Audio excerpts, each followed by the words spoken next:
रामनवमी निमित्त नाशिक येथील काळाराम मंदिरातील दर्शन आणि पूजेवरून राजकारण चांगलंच रंगलेलं आहे।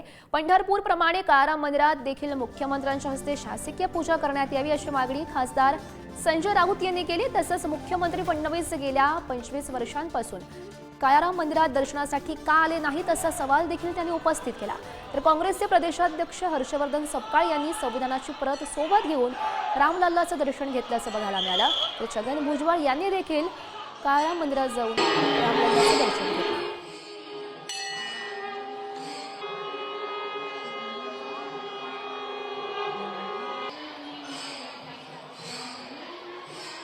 खरं म्हणजे जशी पांडुरंगाची पूजा होते आषाढ एकादशी, तशी इथे रामनवमीला शासकीय पूजा व्हावी या मताचा मी आहे। इथे शासकीय पूजा व्हायला पाहिजे आणि राज्याच्या मुख्यमंत्र्यांनी ती पूजा केली पाहिजे, कारण हे फक्त धार्मिक स्थान नाही तर महाराष्ट्राचं एक देशाचं एक सामाजिक चळवळीचं मोठं केंद्र होतं।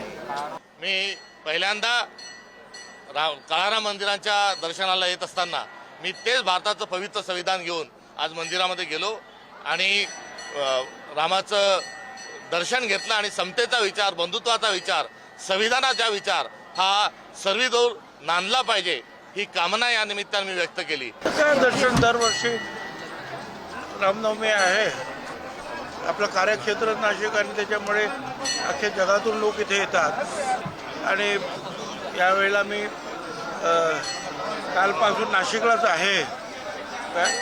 आम्ही सगळे आलो इथे।